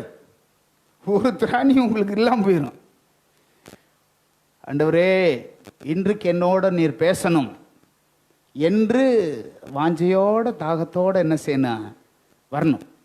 இன்றைக்கு என்னோட என்ன செய்யணும்? பேசணும். இன்றைக்கு என்னோட பேசணும். ஒரு கூட்டத்துக்கு போயிருந்தேன். வெளிநாட்டிலேருந்து ஒரு 10-15 வருஷத்துக்கு முன்னாடி ஒரு ஊரில் ஒரு கூட்டம் நடக்குது, ஊழியக்காரங்க கூட்டம். அந்த கூட்டத்தில் ஒரு வெளிநாட்டிலேருந்து ஒரு தேவனுடைய மனுஷன் வந்து பிரசங்கம் பண்ணார். முதல் நாள் பிரசங்கம் பண்ணார். ரொம்ப பிரயோஜனமான ஒரு பிரசங்கம் அது. அதனால் பார்த்துட்டு ரொம்ப நல்லா இருக்குது இவருடைய பிரசங்கம், ஊழியக்காரராகி நமக்கு ரொம்ப யூஸ்ஃபுல்லாக இருக்குது, நிறைய பாயிண்ட்ஸ் எல்லாம் சொல்கிறாரு, ரொம்ப பிரயோஜனமாக இருக்குது அப்படின்ட்டு நான் போய் 2வது நாள் கூட்டத்தில் போய் வரிசையில் போய் சேரில் போய் உட்காந்துருக்கேன். அப்போ தான் தெளிவாக எல்லாத்தையும் நம்ம குறிப்புகள்லாம் எடுக்கலாம் அப்படின்னு உட்காந்துருக்கேன். அவர் பிரசங்கத்துக்கு முன்னாடி வெளியே ஒரு சின்ன வேலை இருந்துச்சு. பிரசங்கம் பண்ணுறதுக்கு முன்னாடி அந்த வேலையை முடிச்சுட்டு வந்துடுவோம் அப்படின்னு சொல்லிட்டு வெளியே போகிறேன். போயிட்டு வர்றேன், இருட்டு, அது மாலை கூட்டம். அந்த சர்ச்சுக்கு அந்த கூட்டம் நடக்கிற அந்த மண்டபத்துக்கு வெளியே ஒரு சின்ன திண்டு மாதிரி இருக்குது. அதில் ஒரு ஊழியக்காரர் உட்காந்துருக்காரு, எனக்கு தெரிஞ்சவர். அவர் அங்கே உட்காந்துருக்காரு. நான் வெளியே வந்துட்டு போகிறத பார்த்தோன்னே என் கையை பிடிச்சி உட்கார வச்சுட்டாரு. அங்கே வாங்க பாஸ்டர் உட்காருங்க, இங்கே அங்கே எங்கே போகிறீங்க அப்படின்னாரு. ஐயோ நான் போகணும், உள்ளே போடுறேன் நான், நீங்கள் உள்ளே வந்தால் வரலன்னு போங்க, நான் போய் ஆகணும் அப்படின்னு. அங்கே என்ன சொல்கிறாரு அவர்? ஒன்றே ஒன்று அவர் என்ன தெரியுமா சொல்கிறாரு, நான் சொல்கிறேன் பாருங்கள் அப்படின்ட்டு. அவர் என்னமா சொன்னார், பைபிளை படிங்க, ஜெபம் பண்ணுங்க, எதையும் சொல்லுவார், வேறு ஒன்றும் சொல்ல மாட்டார், உட்காருங்க நீங்கள் அப்படின்றாரு. அப்போ தான் நான் நினச்சேன், அவர் ஒரு ஊழியக்காரர், எவ்வளோ பெரிய தேவ மனுஷன் வந்து ஒரு பெரிய வார்த்தைகளை சொல்லிக்கிட்டு இருக்காரு. இது அவர் என்ன நினைக்கிறாரு, இது என்ன சொல்ல போகிறாரு அப்படின்னு நினைக்கிறார். அப்படி இருந்தால் அந்த ஊழியக்காரர் இருக்கார், இன்னைக்கு வரைக்கும் அப்படித்தான் இருக்கார். ஆனால் கேட்க வேண்டும் என்ற அந்த வாஞ்சை இருந்துச்சு பார்த்தீங்களா, அப்படிப்பட்ட வாஞ்சை இருந்தால் இப்படிப்பட்டவர்களுக்கு தான் ஆண்டவர் தொடர்ந்து போதிப்பார்.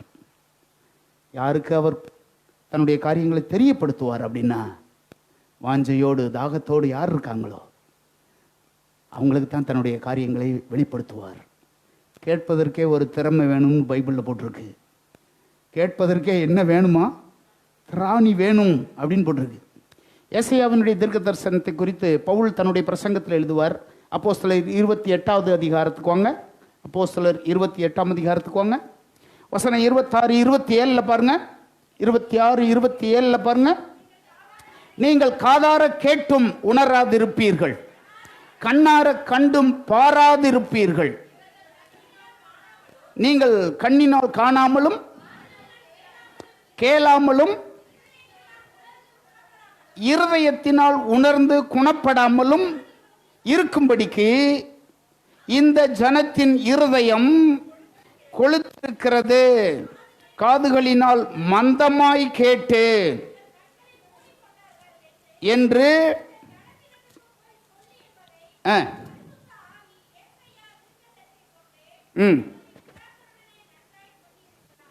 இந்த இடத்துல பாருங்க, ஏசாயா தீர்க்கதரிசனி சொன்ன தீர்க்க தரிசனத்தை பவுல் இங்கே ஞாபகப்படுத்துறத பார்க்கிறோம்.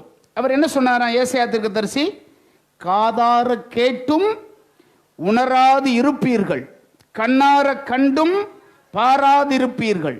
இவர்கள் கண்களினால் காணாமலும் காதுகளினால் கேளாமலும் இருதயத்தினால் உணர்ந்து குணப்படாமலும் நான் இவர்களை ஆரோக்கியமாக்காலும் இருக்கும்படிக்கு இந்த ஜனத்தின் இருதயம் காதுகளினால் மந்தமாய் கேட்டு தங்கள் கண்களை மூடிக்கொண்டார்கள் என்று இந்த ஜனத்தின் இடத்தில் போய் சொல்லு என்பதை பரிசுத்த ஆவி ஏசாயா தீர்க்கதரிசியை கொண்டு நம்முடைய பிதாக்களுடனே நன்றாய் சொல்லி இருக்கிறார். பழைய ஏற்பாட்டிலையும் இப்படிப்பட்ட மக்கள் இருந்திருக்காங்க.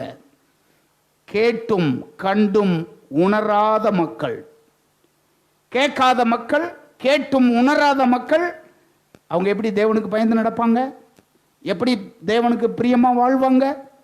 எனவே இந்த திறனை, இந்த திராணியை தேவனிடமிருந்து நாம் பெற்றுக்கொள்ளணும். ஆண்டவரே என்னோடு நீர் பேசணும். சபைக்கு வருகிற ஆரம்ப கால விசுவாசிகளுக்கு வேண்டுமானால் ஆண்டவர் பேசுகிறாரா, ஏலி பேசுகிறாரா தெரியாமல் இருக்கலாம். சின்ன குழந்தைகளுக்கு யார் பேசுகிறாங்கன்றது ஆரம்பத்தில் தெரியாமல் இருக்கலாம். ஆனால் வாழ்க்கை பூரா உனக்கு தெரியாமல் இருந்துச்சுன்னா உன்னுடைய இருதயத்தில் ப்ராப்ளம் இருக்குன்னு அர்த்தம்.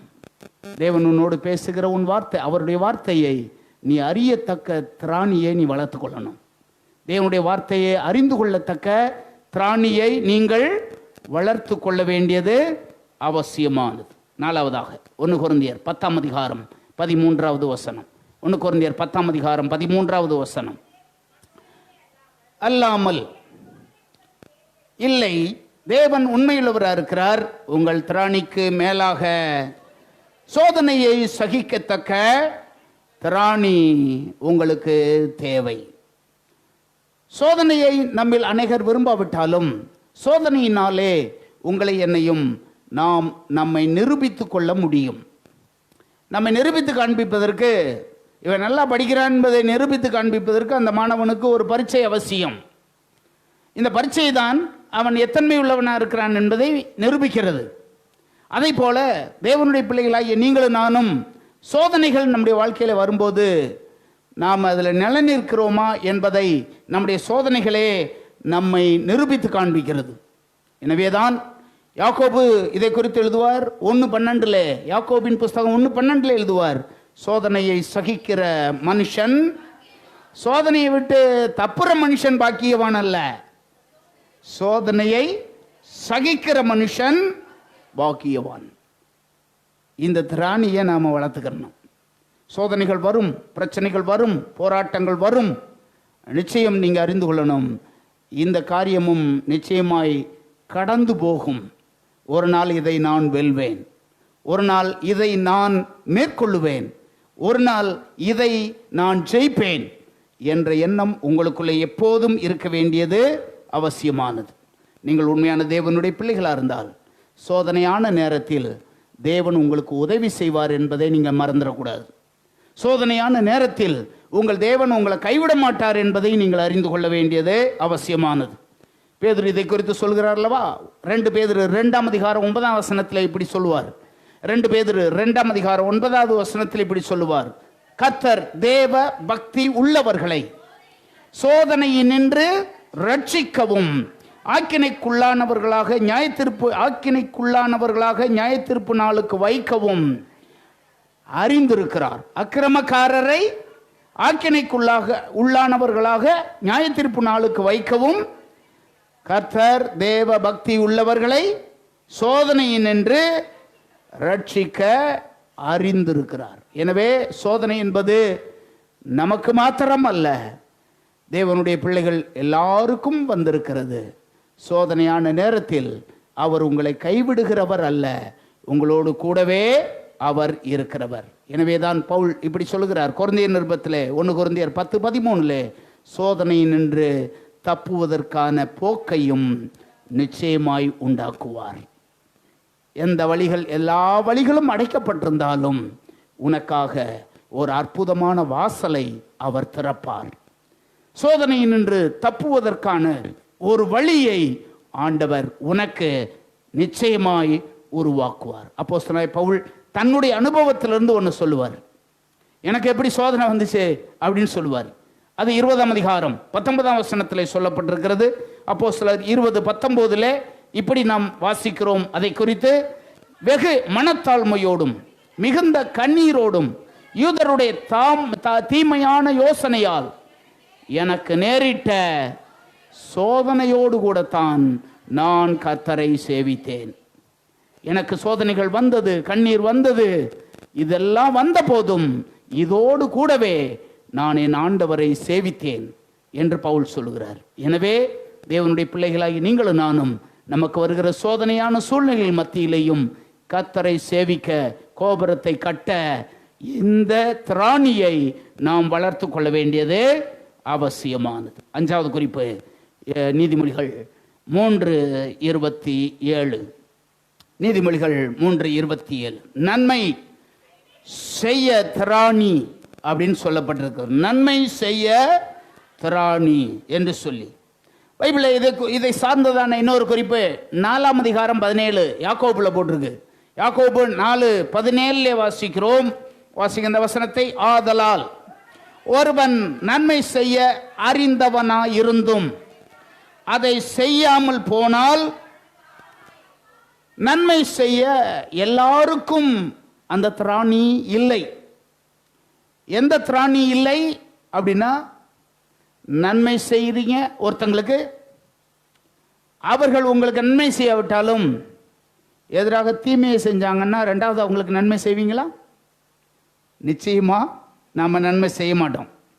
ஆனால் தேவனுடைய பிள்ளைகள் அந்த உயரமான கோபுரத்தை கட்ட வேண்டும் என்று விரும்புகிறவங்க, அவங்களுக்கான ஆலோசனை என்ன தெரியுமா?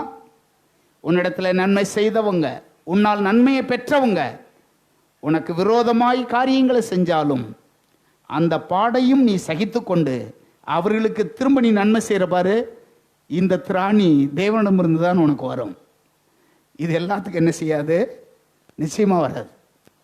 இது எல்லாத்துக்கும் நிச்சயமாக வராது, நிச்சயமாக வராது. உங்கள் எல்லாத்துக்கும் பெரும்பாலான ஆளுகளுக்கு தெரியும், சிலருக்கு தெரியாமல் இருக்கும். நம்ம கம்பிப்பட்டியில் ஒரு பாட்டி இருந்தாங்க. உங்களில் ஒரு சிலருக்கு தெரியும், தெரியாமல் இருக்கும். அந்த உள்ள அங்கே தம்பிப்பட்டி இருக்குல்ல, அங்கே ஒரு பெரிய ஒரு பாட்டி இருந்தாங்க. நான் ஒரு 10-20 வருஷத்துக்கு முன்னாடி அந்த கொண்டையம்பட்டி பகுதியில் ஊழியத்துக்கு போகும்போது அந்த அம்மா அங்கே ஊழியத்துக்கு வருவாங்க. அப்போ என்கிட்ட பார்த்து ஒரு நாள் சொன்னாங்க, தம்பி நான் இந்த ஊரில் ஊழியம் பண்ணுறேன், இந்த ஊருக்கு நீ வரக்கூடாது அப்படின்னாங்க. அப்படியாங்கம்மா, சரி நீங்கள் ஊழியம் செய்யுங்கம்மா, நான் வேறு பக்கம் கூட போகிறேன் அப்படின்னு சொல்லிவிட்டு நான் அவங்கள்ட்ட சொல்லிட்டு வந்துட்டேன். ஆனால் அங்கே இருந்த சில குடும்பங்கள் கண்டிப்பாக நீங்கள் வாங்க பாஸ்டர்னு என்னை வற்புறுத்தி கூப்பிடுவாங்க. அவங்க வற்புறுத்தி கூப்பிட்டது நிமித்தமாகவும் அவங்க ஆலயத்துக்கு வந்தது நிமித்தமாகவும் திரும்ப நான் அவங்ககிட்ட போனேன். அப்படி போகும்போது அந்த அம்மா ரொம்ப என் மேலே வருத்தப்பட்டாங்க. ஒரு நாள் வந்து எங்கள் வீட்டில் வந்து பயங்கரமாக என்னை சத்தம் போட்டு திட்டிட்டு போயிட்டாங்க. அந்த வீட்டில் இருக்கும்போது நான் யார் தெரியுமா, உன்னை ஆளை வச்சு அடித்து காலி பண்ணி புரிவேன்ருச்சு. ஆளை வச்சு உன்னை காலி பண்ணிடுவேன் அப்படின்ருச்சு.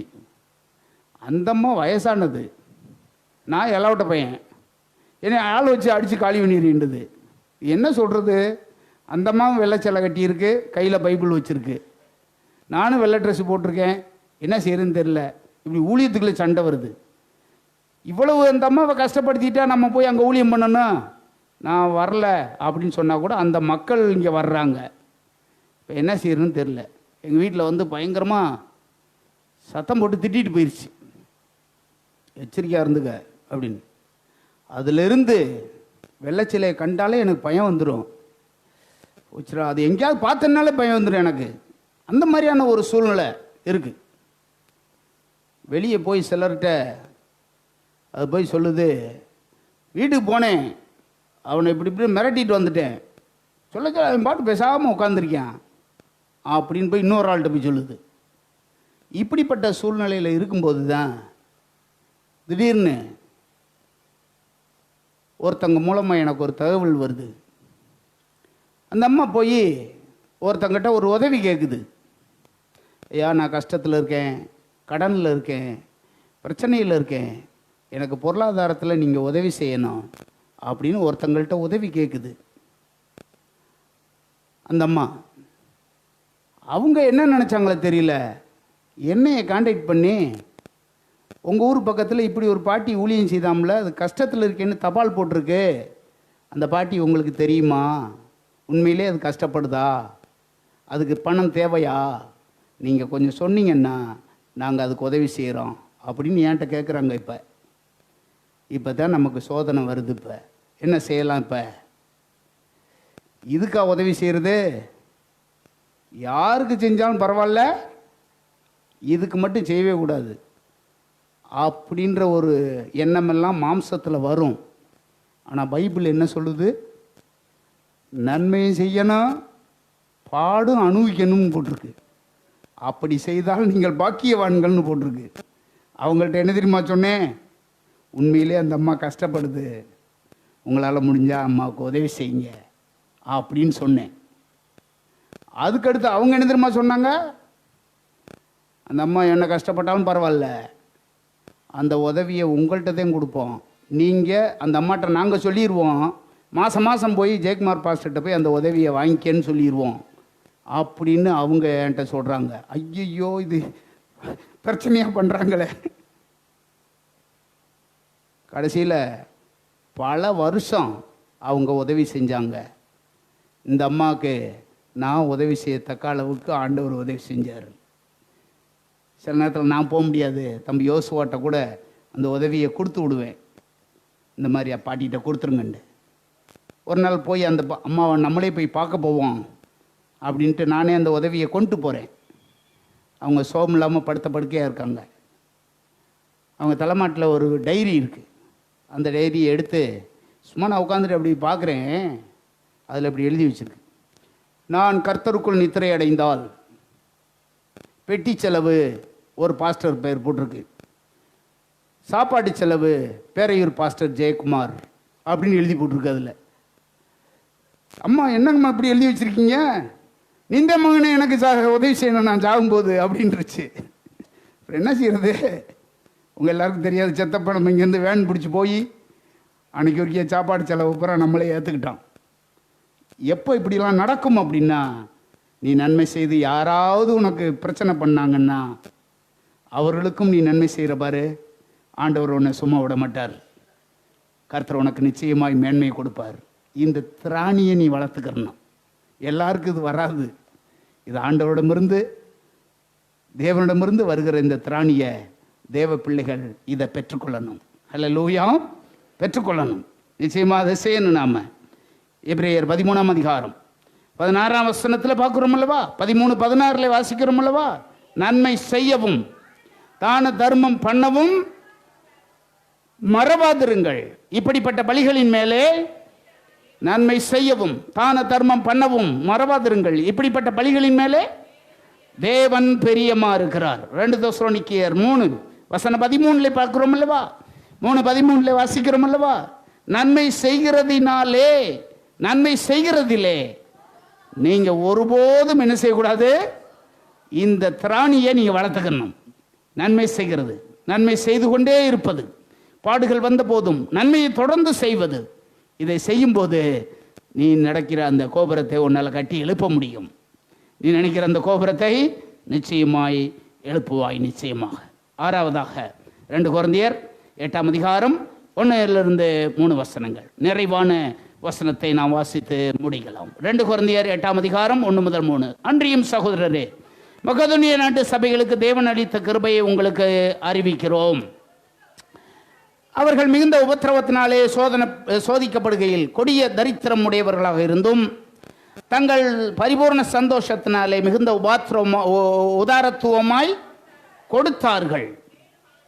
மேலும் அவர்கள் தங்கள் திராணிக்கு தக்கதாகவும் திராணிக்கு மிஞ்சியும் கொடுக்க தாங்களே மனதுள்ளவர்களாக இருந்தார்கள் என்பதற்கு கொடுக்கிற திராணி இந்த இடத்துல போட்டிருக்கு. கொடுக்கிற திராணி அப்படின்னு இந்த இடத்துல போட்டிருக்கு. யார் கொடுப்பாங்க? பணக்காரர்கள் அல்ல, வசதியானவர்கள் அல்ல, இந்த திராணியை பெற்றுக்கொண்டவங்க தான் கொடுப்பாங்க. இந்த திராணியை கொடுக்கிறத்தக்க திராணியை தேவனிடமிருந்து நாம் பெற்றுக்கொள்ள வேண்டியது அவசியமானது. ஒரு 20-25 வருஷத்துக்கு முன்னாடி போலீஸ் ஸ்டேஷனுக்கு பின்னாடி அந்த நம்ம போலீஸ்கார் வீட்டில் மாடியில் ஷெட்டு போட்டு நடத்தினோம். அதுக்கு பக்கத்தில் இன்னொரு ஆலயத்துக்கு போகிற ஒரு வயசான ஒரு ஐயாவும் ஒரு அம்மாவும் இருந்தாங்க. நல்ல வசதியானவங்க, பெரிய பணக்காரங்க. அவங்க 2 பேருமே அரசாங்கத்தில் அதிகாரியாக இருந்தவங்க. அந்த அம்மாவும் அந்த ஐயாவும் ரிட்டையர்ட் ஆகிட்டாங்க. இப்போ பிள்ளைகள்லாம் இருக்காங்க, வசதியானவங்க. ஒரு வேலையாக அவங்க வீட்டுக்கு ஒரு நாள் நான் போகிறேன்.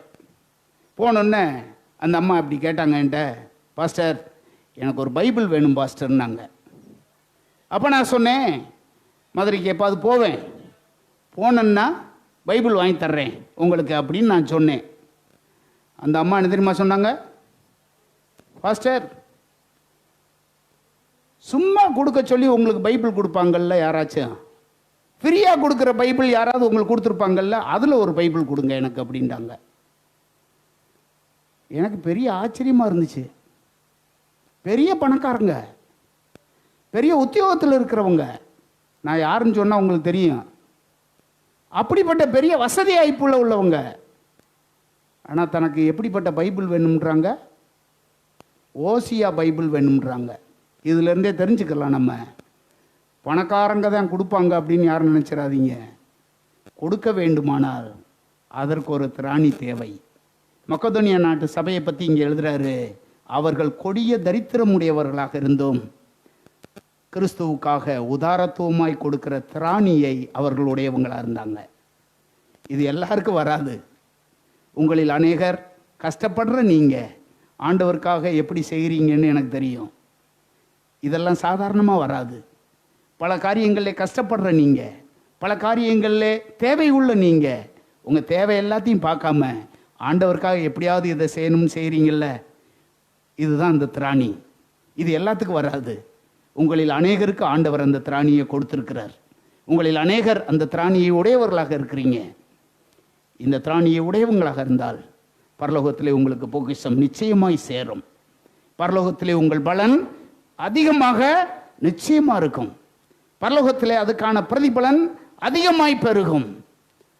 நீங்கள் கோபுரத்தை கட்ட ஆரம்பிச்சிருக்கீங்க. உங்கள் அஸ்திபாரம் கிறிஸ்துவின் மேலே இருக்கு. கோபுரத்தை நீங்கள் கட்டி முடிப்பீங்க. இந்த திறமைகள் எல்லாம் உங்களுக்கு உடையதாக இருந்தால் நிச்சயமாய் கட்டடத்தை இடையில விட்டுற மாட்டீங்க. அநேகர் உங்களை கண்டு பரியாசம் பண்ற அளவுக்கு உங்கள் விசுவாச ஓட்டம் இடையில முடியாது. நீங்கள் நிச்சயமாய் ஓடி முடிப்பீர்கள். உங்கள் ஓட்டம் ஜெயமாய் முடியும். உங்களுடைய காரியங்கள் ஜெயமுள்ளதாய் முடியும். தேவன் உங்களுக்கு உதவி செய்து நீங்கள் எழுப்புகிற அந்த கோபுரத்தை அநேகர் காணத்தக்க அளவுக்கு கர்த்தர் உங்கள் மூலமாய் தம்முடைய மகிமையை வெளிப்படுத்துவார். அல்லேலூயா. எனவே இப்படிப்பட்ட திராணியை தேவனிடமிருந்து நீங்கள் பெற்று அதை வளர்த்து கொள்ளுங்கள். அல்லேலூயா. ஒன்று, பிசாசை எதிர்த்து நிற்க திராணி. இரண்டாவது, உபத்திரவத்தில் உள்ளவர்களுக்கு ஆறுதல் படுத்துகிற திராணி. மூன்றாவது, தேவனுடைய வார்த்தையை கேட்டு அறிந்து கொள்ளக்கூடிய திராணி. நான்காவது, சோதனையை சகிக்கத்தக்க திராணி. அஞ்சாவது, பாடுகள் வருகிற சூழ்நிலையிலையும் மற்றவர்களுக்கு நன்மை செய்யத்தக்க திராணி. ஆறாவதாக, தேவனுக்காக வாரி கொடுக்கிற திராணி. இவைகள் உங்களுக்கு உண்டாயிருந்தால் பரலோகத்தில் உங்கள் பலன் பெருசாக இருக்கும். உங்கள் கோபுரத்தை நீங்கள் கட்டி முடிப்பீர்கள். தேவன் உங்களுக்கு நிச்சயமாய் உதவி செய்வார். நாம் எல்லாரும் எழுந்து நிற்கலாமா? எழுந்து நிற்கலாம். ஹல்லேலூயா, ஹல்லேலூயா, ஹல்லேலூயா.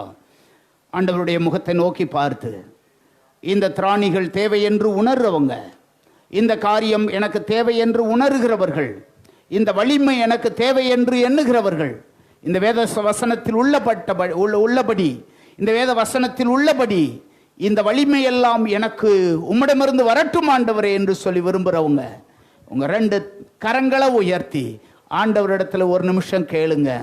கேட்கிற எவனும் பெற்றுக்கொள்ளுகிறான். கேட்கிறவனுக்கு பரிபூர்ணமாய் கொடுக்கிற ஆண்டவர் இந்த காலை நேரத்தில் உங்கள் வாஞ்சை நிறைவாகும்படிக்கு தம்முடைய கிருபையினால் இவைகளை தருவதற்கு அவர் வல்லவராய் இருக்கிறார். ஹல்லேலூயா. ஒன்றை கேளுங்க. பிசாசை எதிர்த்து நிற்கக்கூடிய திராணி எனக்கு வேணும் ஆண்டவரே. பிசாசை எதிர்த்து நிற்கக்கூடிய திராணி எனக்கு வேண்டும் ஆண்டவரே. ஹல்லேலூயா, ஹல்லேலூயா. தேவனே, உம்முடைய சர்வாயுத வர்க்கத்தை நான் தரித்துக் கொள்ளுகிறேன். தேவனே, உம்முடைய சர்வாயுத வர்க்கத்தை நான் தரித்துக் கொள்ளுகிறேன். நான் உடையவனாய் நான் மாறுகிறேன். இயேசுவின் நாமத்தினால என்னை எதிர்த்து நிற்கிற சத்ருவின் கிரியைகளை நான் எதிர்த்து நிற்கத்தக்கதாக, எதிர்த்து வெல்லத்தக்கதாக ஆண்டவரே அந்த திராணியை உம்முடைய சமூகத்திலிருந்து நான் பெற்றுக்கொள்கிறேன் ஆண்டவரே. ஆண்டவரே, அந்த கிருபையினால் என்னை நிரப்பும். அந்த கிருபையினால் என்னை நிரப்பும். அநேகருக்கு ஆறுதல் கொடுக்கிறவனாய் மாறட்டும். அநேகருக்கு ஆறுதல் கொடுக்கிறவனாய் நான் மாறட்டும். அநேகரை தூக்கி விடுகிற ஒரு தேவ பிள்ளையாய் நான் உருவாகட்டும். அந்த திறமையை உம்மிடமிருந்து நான் பெற்றுக்கொள்கிறேன் ஆண்டவரே. உபத்திரவத்தில் உள்ளவர்களை தூக்கி விடவும், உபத்திரவத்தில் உள்ளவர்களுக்கு ஆறுதல் படுத்தவும், அப்படிப்பட்ட தருணத்தை, அப்படிப்பட்ட தயவை கர்த்தர் எனக்கு கட்டளையிடும்படியாக நாங்கள் ஜெபிக்கிறோம். உடைய கரத்தில் ஒப்பு கொடுக்கிறோம்ப்பா. நீர் என்னோடு பேசும்போது அதை நான் அறிந்து உணரத்தக்க என்னுடைய செவிகள் வருத்த சேதனம் உள்ளதாகட்டும். இயேசுவே, அப்படிப்பட்ட ஒரு திராணியை எனக்கு தந்தருளும் ஆண்டவரே. கேட்டு உணரத்தக்க திராணி எனக்கு தந்தருளும் ஆண்டவரே. மந்த இருதயம் என்னை விட்டு மாறட்டும். உம்முடைய வார்த்தைகளை ஏற்றுக்கொள்ள, அறிந்து கொள்ள கர்த்தர் எனக்கு கிருபை பாராட்ட வேண்டும் என்று ஜெபிக்கிறோம் அப்பா. இன்னும் கூட ஆண்டவரே, சோதனையை தாங்கத்தக்க திராணி எனக்கு இன்னும் அதிகமாய் பெருகட்டும், பெருகட்டும். நன்மை செய்யும் திராணி அதிகமாய் பெருகட்டும். உமக்கு கொடுக்கும் திராணி இன்னும் அதிகமாய் எனக்கு பெருகட்டும். இவைகளை நான் செய்யும்போது பரலோகத்திலே மிகுந்த பலன் உண்டாயிருக்கும். நான் கட்டி வருகிற இந்த கோபுரம் உயரும். நான் கட்டி வருகிற இந்த கோபுரம் அநேகருக்கு பிரயோஜனம் உள்ளதா இருக்கும். அநேகர் காணத்தக்கதாக, அநேகர் உணரத்தக்கதாக, இது நிச்சயமாய் உன்னதமாய் இது கட்டி எழுப்பப்படும் ஆண்டவரே, கட்டி எழுப்பப்படும் ஆண்டவரே. இப்படிப்பட்ட திராணிகளால் உம்முடைய ஜனங்களை நிரப்பும்படியாக ஜெபிக்கிறேன். உம்முடைய கரத்தில் ஒப்புக் கொடுக்கிறேன். உம்முடைய கிருபையும் இரக்கமும் தயவும் உம்முடைய பிள்ளைகளோடு ஜனங்களோடு கூட இருந்து நடத்தட்டும். உதவி செய்வீராக.